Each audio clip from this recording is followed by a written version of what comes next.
Yes, good afternoon, everyone. Yes, Your Excellency, the Governor of Bermuda, Mr. Andrew Murdoch, President of the Court of Appeals, Sir Christopher, Lady Clarke, and family attending remotely, Justices of Appeal, puisne judges of the Supreme Court, magistrates, Madam Solicitor General, Madam Director, President of the Bar, Council, friends, members of the public, and other distinguished guests all.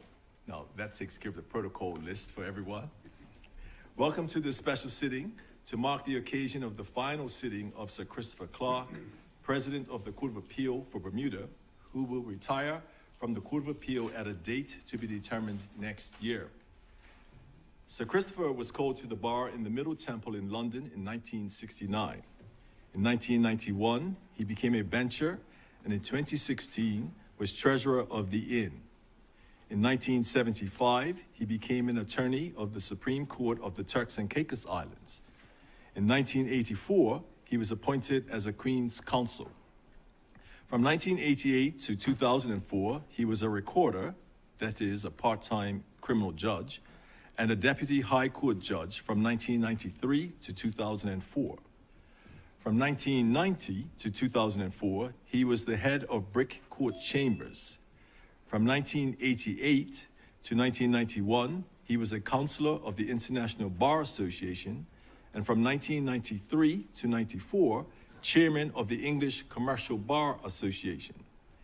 He was a judge of the Courts of Appeal of Jersey and Guernsey from 1998 to 2004. For the same period, he was counsel to the Bloody Sunday Inquiry. He has appeared as counsel and sat as an arbitrator in many marine and commercial arbitrations. Sir Christopher joined the Bermuda Court of Appeal in 2016 and was appointed as the president of the Court of Appeal in November 2018. By my calculation, since 1969 to the present year, Sir Christopher has served the legal profession for 56 years, longer than most people in this room have been alive. I will now call upon the Solicitor General, who will speak for herself and on behalf of the Attorney General, Senator the Honorable Kim Wilkinson, who is off island in London on government business. Yes, Madam Solicitor General. Thank you, my lord. Protocol having been established. Sir Christopher Clarke, my lord, it has been both a pleasure and an honor to have appeared before you in these courts. Your sound leadership and reasoning will not be forgotten, nor would your catchphrase, oh no, no, no. Thankfully, I do not believe that I was ever a recipient of that remark. Additionally, I recall appearing before you in which there was a large bundle of authorities that have been filed in the matter. You advised that one would have to be Arnold Schwarzenegger to lift the bundle and a whole rainforest to produce it. Thankfully, I was not the recipient of that remark either. But in all, I thank you for your leadership and commitment to justice, which has helped to strengthen our courts and advance the rule of law. Your contribution to the jurisprudence in Bermuda will continue to endure. I can therefore say that the Attorney General's Chambers is grateful to have had you as the President of the Court of Appeal, and we wish you fond farewell and best wishes for your wonderful future ahead. Thank you. Yes, Madam Director. May it please the court, good afternoon, my Lord President. Unlike my learned friend, the Solicitor General, I know that the worst of your ire is when you don't speak, as opposed to when you say no, no, no. I remember when my Lord first appeared in these courts in 2017, and I was in the first criminal appeal for that session, along with my learned friend, Miss Christopher. And on that first occasion, my Lord was very pleased to meet Miss Christopher and had very kind things to say to Miss Christopher, how he'd heard wonderful things about her, and had heard wonderful things about her ability. And I sat and thought, about her? Not about me? So when I did stand, I indicated to my Lord that you would not forget me. And I got the look. And I said very quickly, because my name is also Clarke. That's why you wouldn't forget. But I think from that very first appearance, when I was able to make you giggle then, to as recently as yesterday, when I was also able to bring about the same emotion. We have come through quite some time together with the cases where my lord has been the writer of the judgment, and I have been the counsel appearing. For that I am grateful. I have grown from 2017 until today. My lord has seen me promote from deputy director to director, and I can agree with my learned friend that the jurisprudence has grown since my lord has been involved. So you will be well missed, and we look forward to the future and to making sure that your position is honored. I'm grateful. Those are my comments. Thank you. Ms. George, President of the Bar. Thank you, my lord. Good afternoon, everyone. I would just like to say that Bermuda has benefited, Sir Christopher, from your decades of experience as a judge before coming here, and from your leadership as President of the Court of Appeal since 2018. I think in particular you oversaw the Court of Appeal during the very difficult times of the pandemic, including the switch to all virtual hearings and all the inconveniences that they entailed. Bermuda is also fortunate to have you on the Judicial and Legal Services Committee, leading it with the Chief Justice. For those who don't know, it is a permanent advisory committee that assists the Governor with his constitutional responsibilities concerning the judiciary, including judicial appointments and complaints about judicial conduct. I have the pleasure of sitting on that committee with you and have been enjoying that so far. I have only once had the pleasure of appearing before you, and that was on a somewhat momentous occasion. It was the first in-person sitting of the Court of Appeal after the pandemic was over.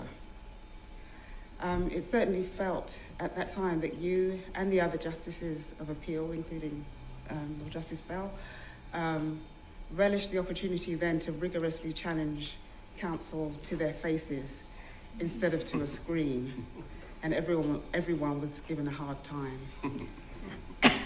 Not having any other anecdotes to share, I'm very happy to keep my allotted time brief and to use it simply to thank you, Sir Christopher, on behalf of the Bar Council, the Bar Association, and all of its members for your years of service to the Bermuda Court of Appeal, and thus to the Bermuda community as a whole.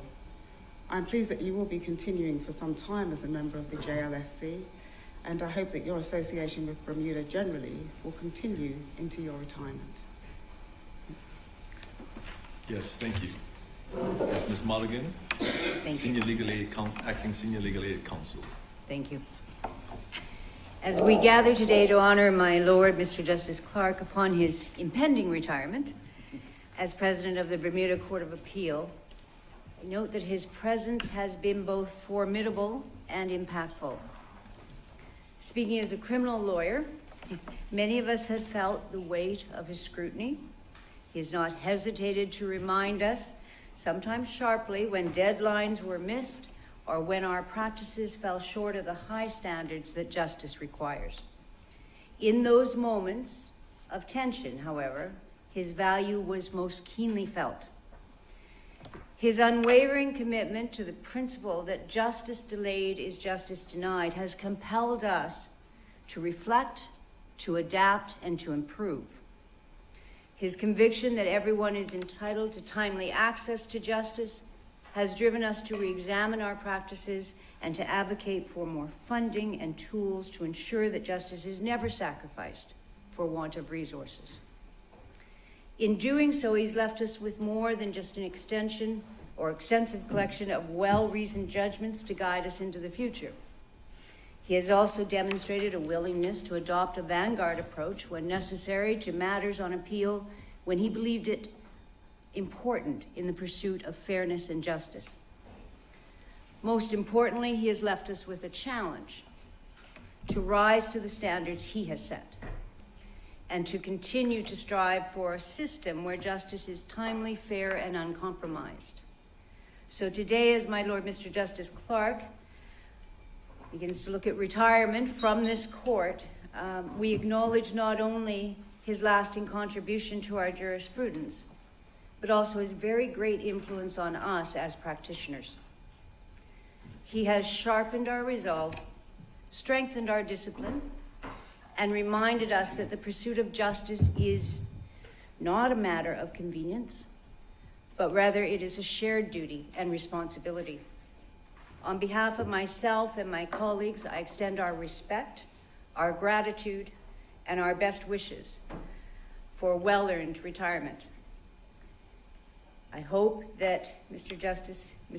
Lord Justice Clarke will look back on his time in Bermuda with fondness, knowing that he's made a profound and enduring contribution. Thank you. Thank you, Ms. Mulligan. Yes, Mr. Etride Sterling, on behalf of the Civil and the Commercial Bar. My Lord, I'm grateful. Precedents haven't been established, my Lord. I'll stampede on. If it please the Court, I've been asked to say a few words on behalf of the Civil and Commercial Bar. There were numerous amounts of my colleagues who wanted to speak today, and so my Lord Chief Justice forced us to draw straws, and I came up lucky.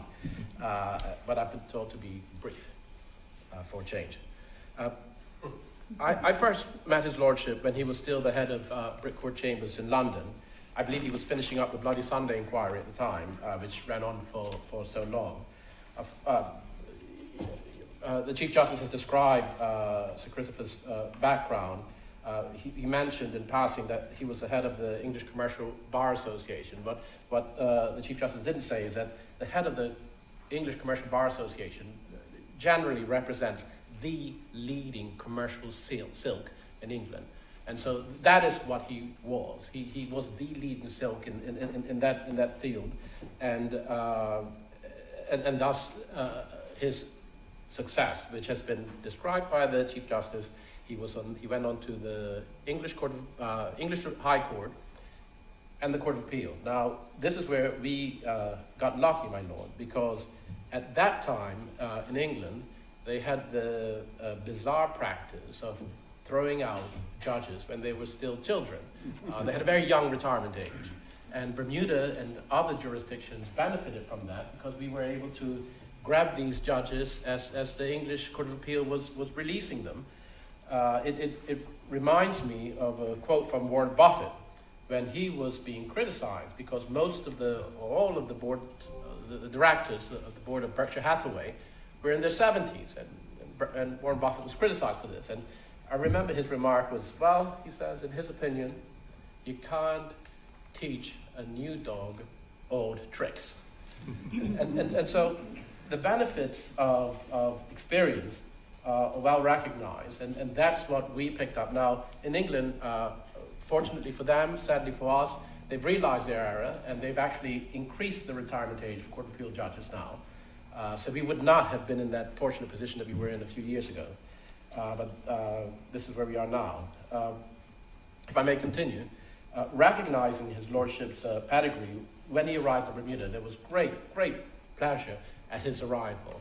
And it was wonderful that Bermuda, it was recognized, it was just a tremendous thing that Bermuda was able to attract a jurist of his intellect, experience, and his abilities. As counsel, I have had the pleasure of appearing for his lordship on numerous occasions, including a 2-week stint in London in January of this year, when the Court of Appeal of Bermuda took the unusual step and exceptionally sitting in London for the first time ever.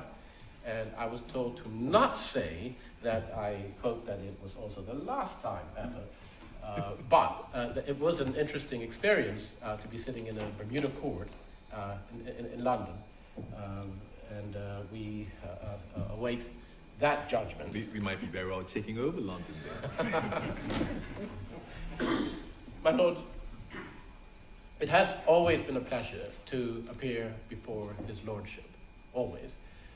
He has always been courteous, curious, keen. The papers had always been read carefully, and proceedings might start with a series of narrowly focused questions. And so one has filed a 50-page submission, and you walk in ready to go through that submission, and his lordship has 3 questions for you.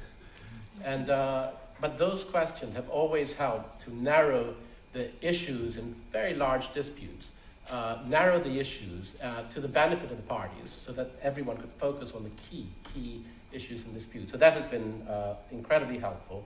And this, I'll say also that your lordship has dealt with sometimes difficult parties and perhaps difficult counsel with patience and great humor. And that has been invaluable to Bermuda as a whole. My lords, our court system is first class. We have excellent judges at first instance, and our Court of Appeal is second to none. A strong and independent judiciary is fundamental to Bermuda's success. Companies would not want to come here if they did not have confidence in our judiciary. We have a massive and growing reinsurance industry, in part growing as a result of the high level of confidence that international companies have in our judiciary. What commercial parties want when doing business in Bermuda is to know that if something goes badly wrong, and no one planned for things to go badly wrong, but we all know that things sometimes do. When that happens, it is important that they know that we have a judge, a court system that can deal with it and render reasoned and intelligent decisions quickly. And my lord, that is what we currently have in Bermuda, and we should all be quite proud of that judiciary. My lord, equally, the statements I make in relation to the importance for the commercial bar and practice and industry is the other side of civil litigation. Not only the human rights work that some of us are involved in. That aspect of our judiciary is significant, and it is a benefit to Bermuda that we have both in the trial court and in the Court of Appeal judges who can deal with these issues professionally, competently, quickly.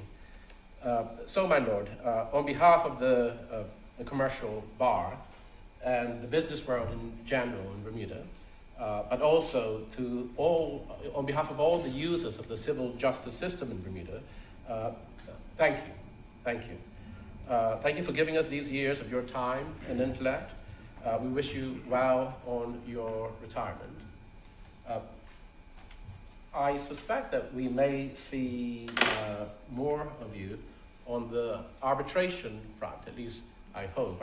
I understand that Lord Huffman, who I think is about 256 years old now, has recently received an appointment on a Bermuda arbitration. And therefore, some of us hope that your lordship will perhaps continue to assist Bermuda in that way. But Chief, perhaps I exaggerated a little, my Lord. Lord Huffman is far younger than that. But my Lord Chief Justice, those are the points that I wish to make, unless I can have the court any further. Thank you very much, Mr. Edgewright Sterling.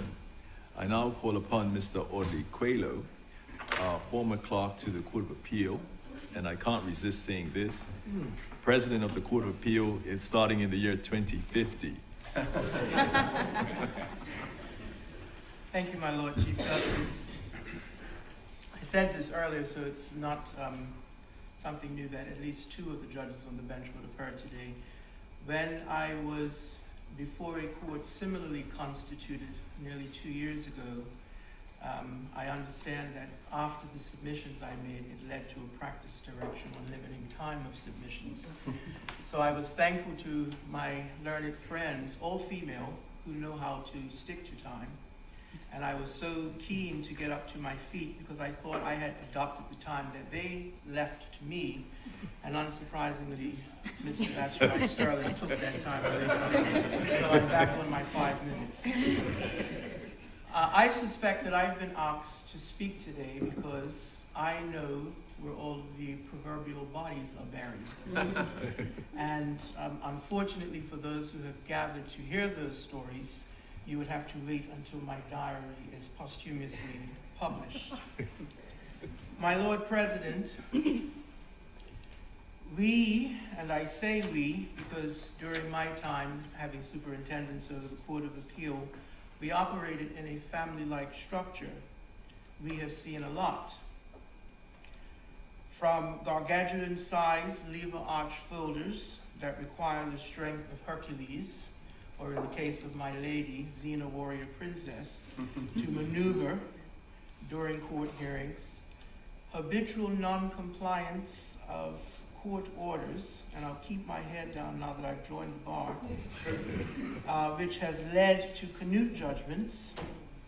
But my most favorite one was this.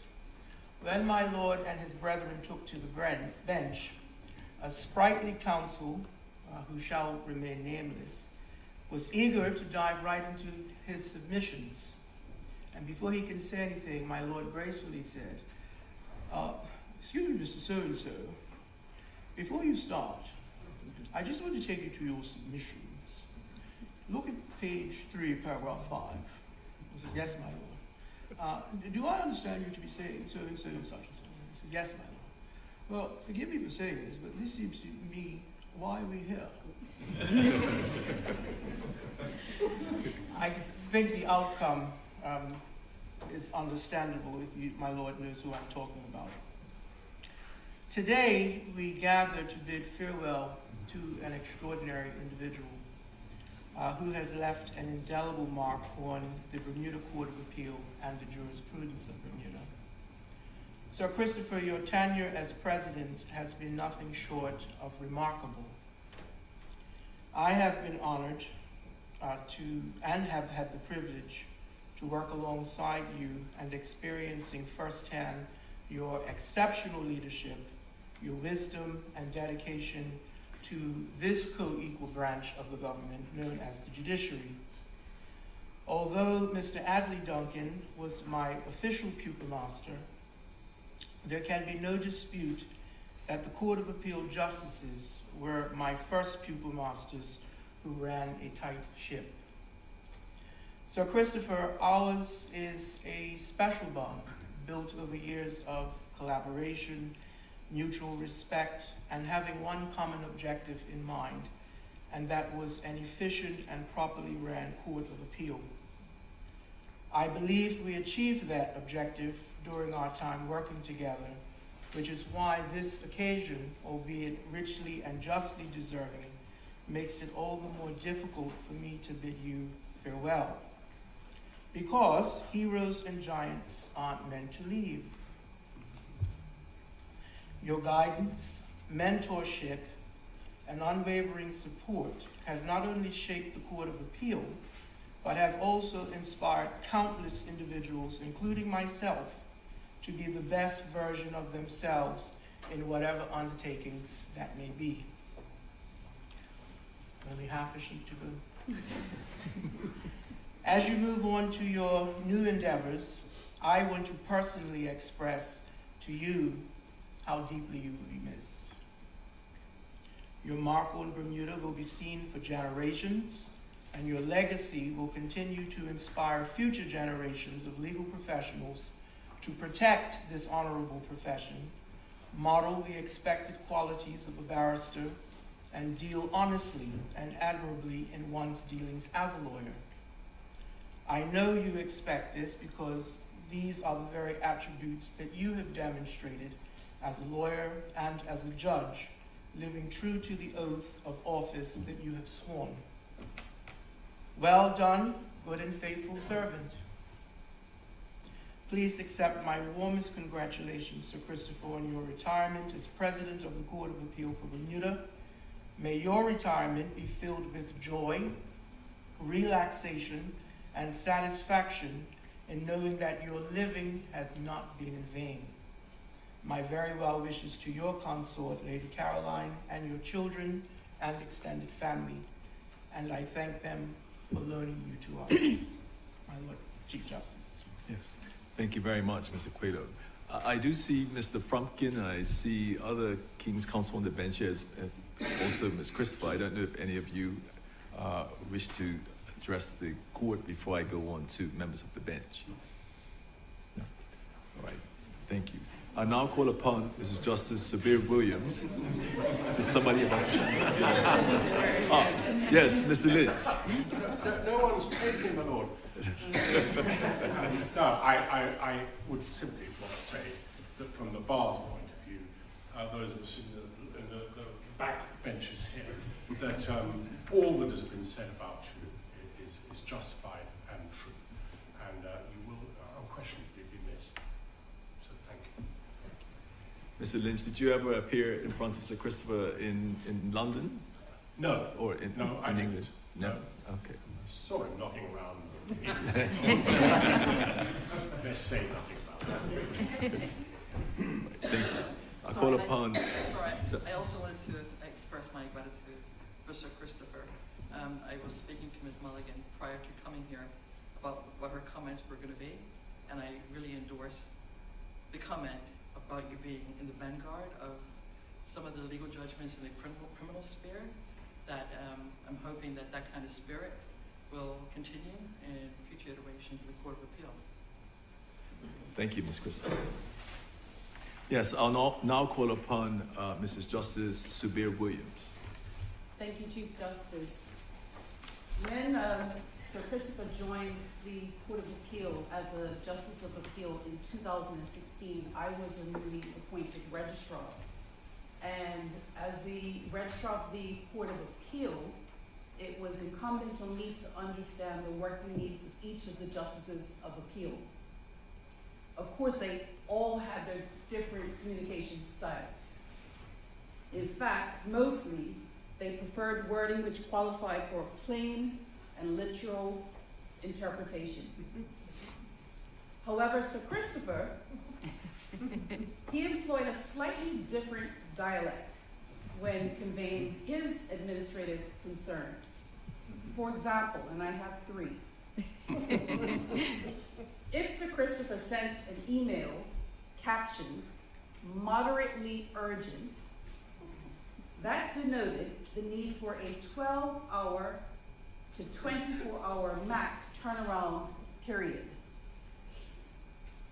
Another example, where the complaint or expression of concern imported adjectives such as basic or wearisome in any part of the phraseology, that suggested a steady drain of hope. But the final one, which is the most grave example I have seen, is where Sir Christopher states, "I have admittedly lost all residual optimism." It means that heads should certainly roll.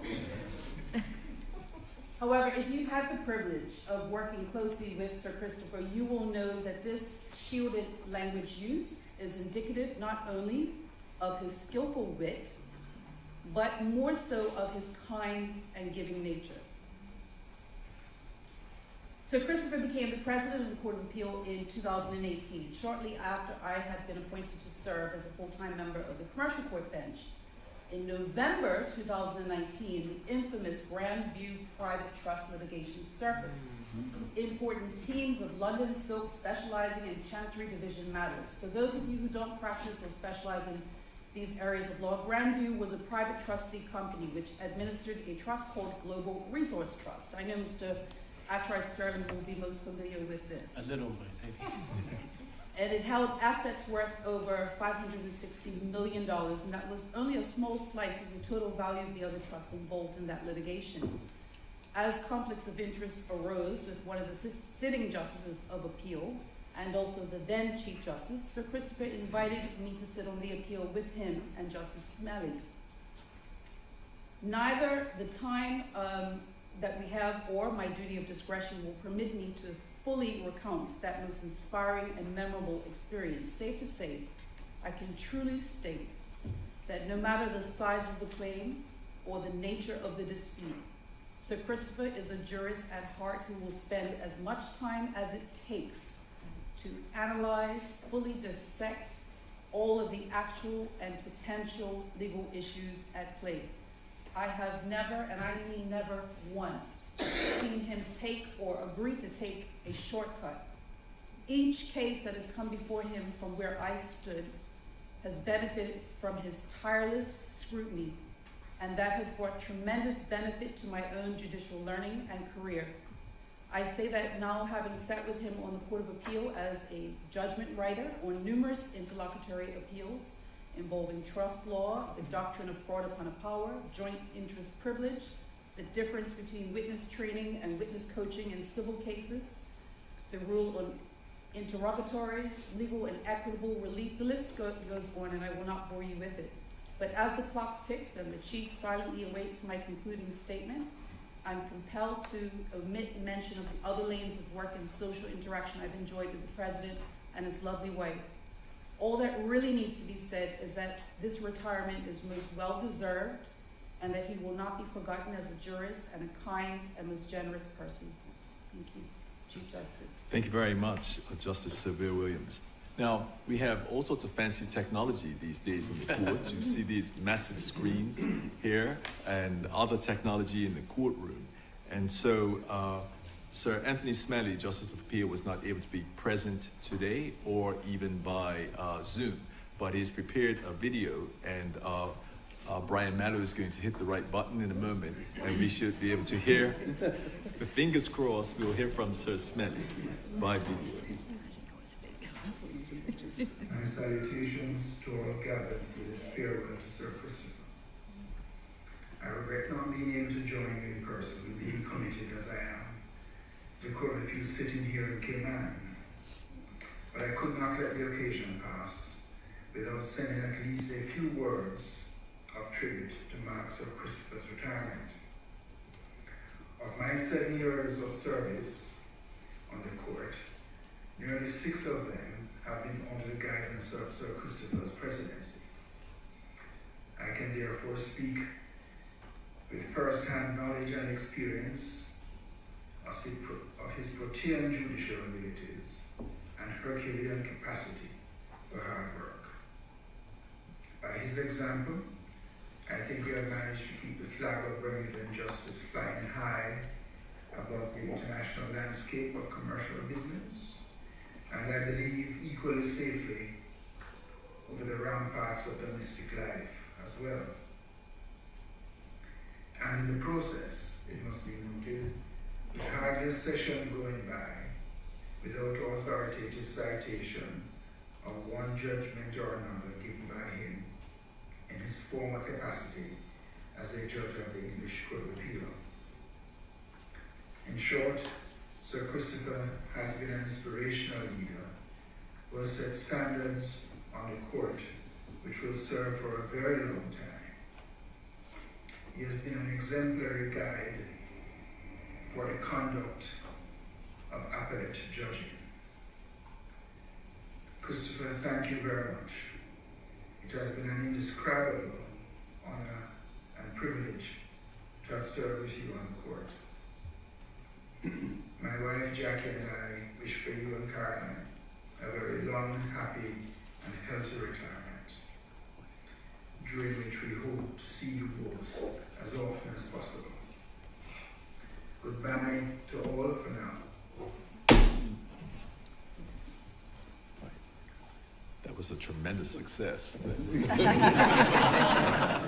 that has been really the most challenging part today, which is to get that right. So thank you very much, Mr. Mello. I would now like to call upon Justice of Appeal, Mr. Narinder Hagen. Thank you, Chief Justice. Over the last 8 years, I've had the privilege of working along with Sir Christopher, first as Chief Justice for 5.5 years, and recently as Justice of Appeal.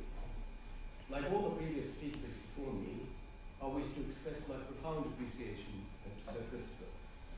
It has been to the great advantage of this jurisdiction that Sir Christopher was able to join the Court of Appeal as a judge and then as President for the last 7 years. We've heard from Mr. Ackright Sterling, Sir Christopher's legal practice at the English bar was principally in the area of commercial law. He was a leading commercial lawyer of his generation, and he's an acknowledged expert in that field. However, as President of the Court of Appeal, he has also shown his considerable expertise in the area of criminal law, no doubt acquired as when he was a recorder in England for nearly 16 years. Sir Christopher can rightfully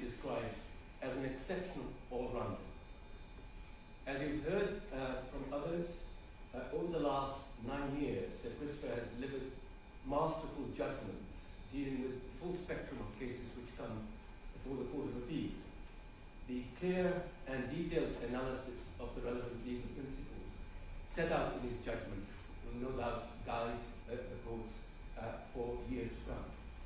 I'm also sure that you will agree that as President of the Court of Appeal, Sir Christopher treated all the parties who appeared before him with courtesy and patience, and in particular in relation to litigants in person. As an example of his careful and patient approach, you can look at the judgment which he delivered in relation to the appeals relating to the commission of inquiry into historic losses of land in Bermuda. Sir Christopher's judgments delivered during the last 9 years demonstrate his ability to apply the same degree of careful thought and analysis to a minor issue raised by a litigant in person, as in the case of a high-value commercial case argued by leading counsel over many days. I also wish to acknowledge Sir Christopher's dedication to the work of the Judicial and Legal Services Committee mentioned by the President of the Bermuda Bar. The JLC is a body which advises the Governor in relation to the appointment and discipline of judicial and legal officers. So, as President of the Court of Appeal, Sir Christopher was ex officio Chairman of the JLSC. As Chairman, Sir Christopher was fully engaged in the administration of the JLSC throughout the last 7 years. I can speak from personal experience that the work of the JLSC requires a significant administration and time commitment from all the members, all of its members, and in particular from its president. In the recent past, Bermuda has had the good fortune of having distinguished lawyers act as justices of appeal. These include, in the 1980s, Justice of Appeal Harvey da Costa, who was previously the Chief Justice of the Bahamas. And in the 1990s, Justice of Appeal Sir Telford Georges, one of the Caribbean's most respected legal scholars. I've no doubt that Sir Christopher joins that list of distinguished jurists who have greatly contributed to the excellent reputation of the Court of Appeal. It's also fair to say that, in my view, at any rate, that during the last 7 years, Sir Christopher has presided over one of the strongest Court of Appeal over the last 40 years, particularly in the area of commercial and trust law, which are, of course, of particular relevance to the growing international business sector. I do not believe that there is a universal measure of judicial service. In an address at the Commonwealth Law Conference in 2021, Chief Justice Beverly McLachlan, the 17th Chief Justice of Canada, suggested one and said, "The true measure of a judge's service is not the cases won or lost, but in the confidence the public retains in the fairness of the process." I have no doubt that by any measure, Sir Christopher's service of the last 9 years has substantially enhanced the reputation of the Court of Appeal, and indeed the Bermuda Judiciary as a whole. In opening, the Chief Justice referred to the fact that Sir Christopher has devoted a significant part of his professional life to public duty.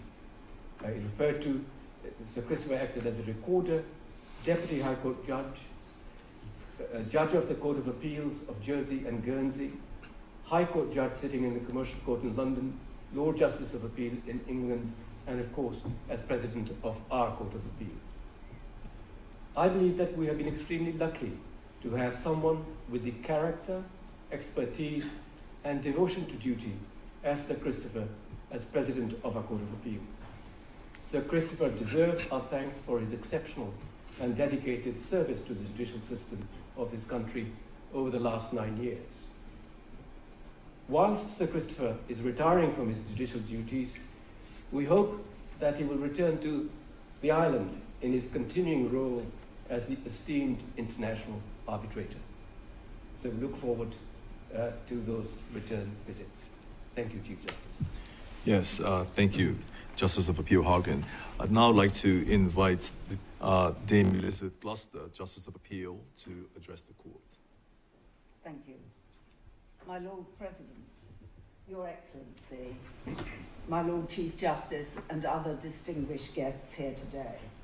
It's been a huge privilege and personal pleasure to have been presided over by Christopher in this court since 2019.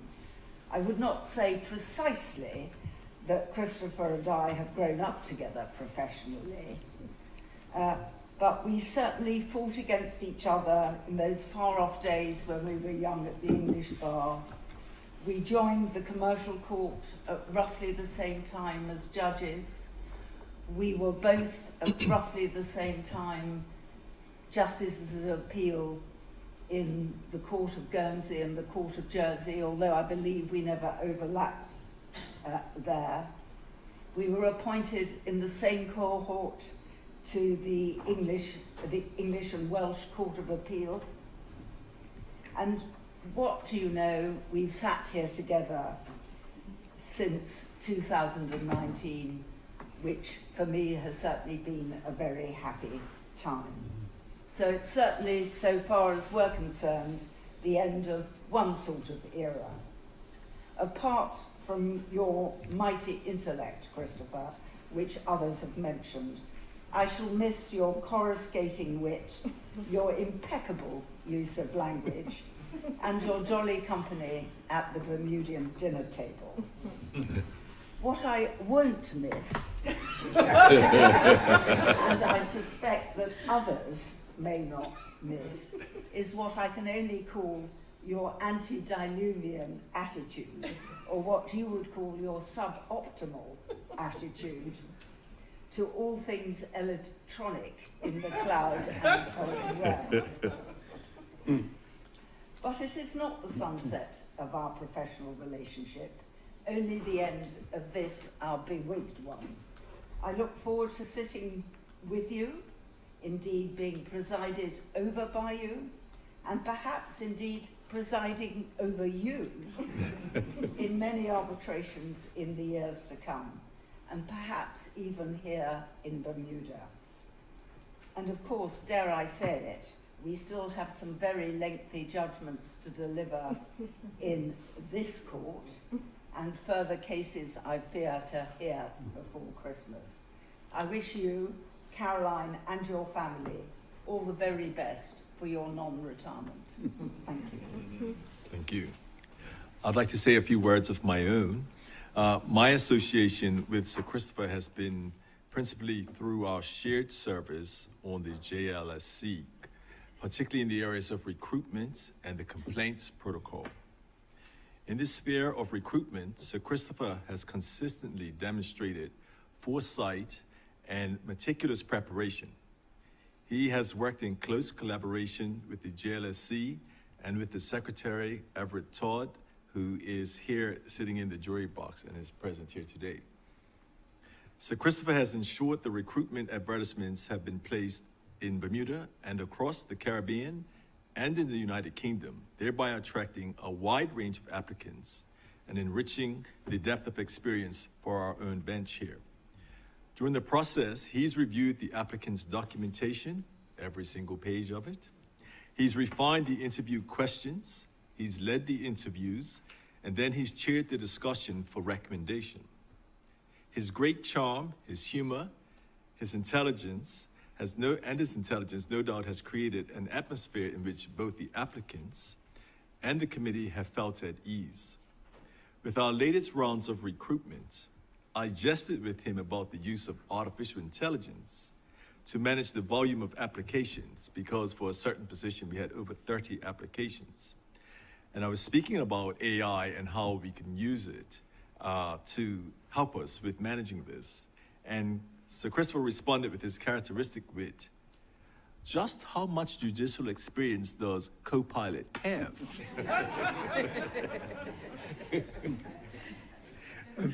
Now, in respect of the complaints protocol, Sir Christopher's contribution has been invaluable. He devoted considerable effort, both before and after the 2024 Junos judgment of the Court of Appeal, on which Sir Christopher did not sit. And that clarified the role and powers of the Governor, the Chief Justice, the President, and the committee in matters of judicial discipline. Thus, last year and leading into this year, he guided the necessary amendments to bring the protocol into conformity with the Junos judgment, and that was thereby engaging in various rounds of emails, Zoom meetings, and draft revisions amongst the bench. And you can imagine that is no easy feat, until consensus was achieved for publication. Since then, he has worked on approximately 20 complaints, drilling down into them, seeking further and better particulars of the complaints so that we can have a fair hearing. Then he's set about appointing the appropriate committees to deal with those complaints. Sir Christopher has carried out these duties with an appreciation of the importance of public confidence and having a transparent process to address judicial conduct. True to his sense of duty, he wishes to progress the present complaints before entrusting them to his successor. In all my dealings with Sir Christopher, I found him to be a steadfast supporter of the Judiciary of Bermuda at every level. He has been a wise and seasoned advisor, always with an interesting and most likely humorous story to share with us. I believe we have all been impressed by his eagerness to understand the fabric of Bermuda society. With his parallel keenness to throw himself into cases of a minor domestic nature, with the same care and zeal as a complex commercial dispute involving billions of dollars. That ability speaks volumes of his character as a member of the bench. So on behalf of the Judiciary of Bermuda and the people of Bermuda, I extend our deepest gratitude and warmest wishes to Sir Christopher as he retires from the Court of Appeal. I trust that he and Lady Clarke will cherish island friendships, that they will have fond memories of Bermuda and its people, and that their retirement will be filled with joy, one of his favorite words, joy, adventure and peace, happy in the knowledge that they have left a lasting impact on Bermuda's judicial system. And so, Sir Christopher, and also to Lady Clarke and your family, I say thank you very much. And I now call on Sir Christopher to rebut most of the things that have been said. Your Excellency, Chief Justice, fellow justices, learned magistrates, Madam Solicitor General, Madam DPP, distinguished guests. Accustomed as I am to public speaking, I feared that I might be left speechless by the encomia that you have expressed today, the like of which I had not experienced before, and for that reason I thought it appropriate to draft a note of what I might say. No doubt when I stand at the gates to the underworld, a list of my failings will be read out so as to provide some form of balance. I remember when I first came to Bermuda in 2017. I had not been here before. I came in March, having accelerated my retirement from the Court of Appeal in England by a fortnight, since I only became 70, the then retiring age, on March the 14th. When I left for Bermuda, some of my friends said that it would be good because I would be able to improve my suntan in the Caribbean. Bermuda is not, of course, in the Caribbean, and when I arrived, it was the coldest March that there had been for a decade, such that all my clothes were too thin, and it was necessary to purchase some jerseys in order to be more comfortable. But that was no impediment to the enjoyment of sitting in the Court of Appeal. One of the great benefits of so doing was that over the years, the range of cases which failed to be determined was extremely wide, as it is with all courts of appeal, ranging from the relatively insignificant to the massively important, from criminal cases raising important issues in criminal law to substantial commercial disputes. I also had the great privilege of getting to know about Bermuda and its history, and indeed of its problems, and the joy of meeting a wide range of people from different backgrounds and with different interests. I didn't feel at all out of place, although on one occasion I went to the English sports shop on Front Street, and the lady behind the counter said to me, "Gosh, you have an amazing accent. I've never heard that one before. Where do you come from?" I particularly welcomed the high quality of submissions from the Bermuda Bar, some marginally less good than others, and also hearing submissions from legal grandees who had flown out from London in big money cases. I was delighted to receive yesterday an email from a well-known member of the bar, whom I will not identify, who expressed regret that he was unable to be present today. He made some over-the-top observations about my inspiring judgments and said that he would like to have reminded everybody in the room what it felt like to have been clerked. He did not give further and better particulars of what the effect of this might have been, but I did not understand him to mean that it required medical treatment. Most jurisdictions have a heavy workload, and Bermuda is no exception. I have come greatly to appreciate the burden that the magistracy, the registrars and the justices have to bear in order to deal with the substantial volume of casework that needs to be got through. And above all, I would wish to pay tribute to my fellow justices who are members of or who have sat on the Court of Appeal. Sitting at first instance has its own attractions, but sitting as a court of three is a great boon because of the helpful interaction between the constituent members. I've had the privilege of being a member of 4 Court of Appeals, in fact of 5. The 5th, which is rarely mentioned, is the Court for Ecclesiastical Causes Reserved. That court has not sat since the 1960s, and I'm no longer a member of it, so I can't tell you what it might have been like if it had ever been my duty to sit on it. So it's with a heavy heart that I give up office from this wonderful court. As you've heard, this will not in fact happen for a few months in order to allow me to deal with a number of outstanding matters, both by way of judgments and, unfortunately, outstanding disciplinary complaints. The court which I leave is, I believe, in a good state.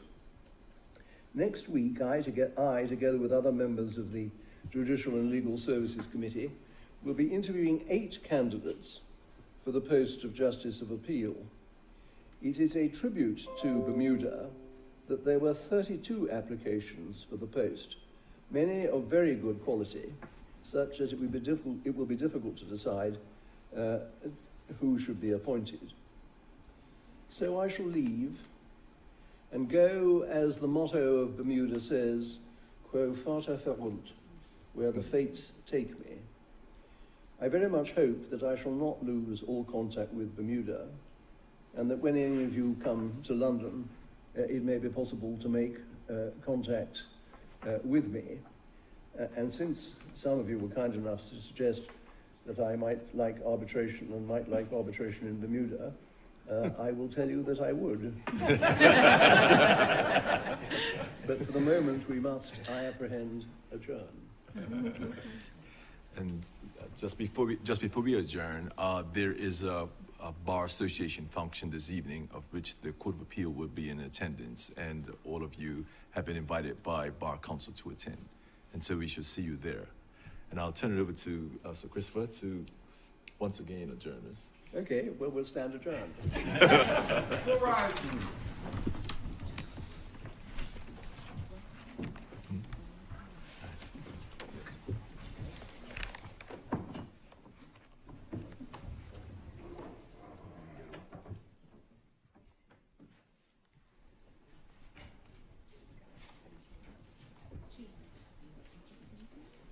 We can do. Does he want to take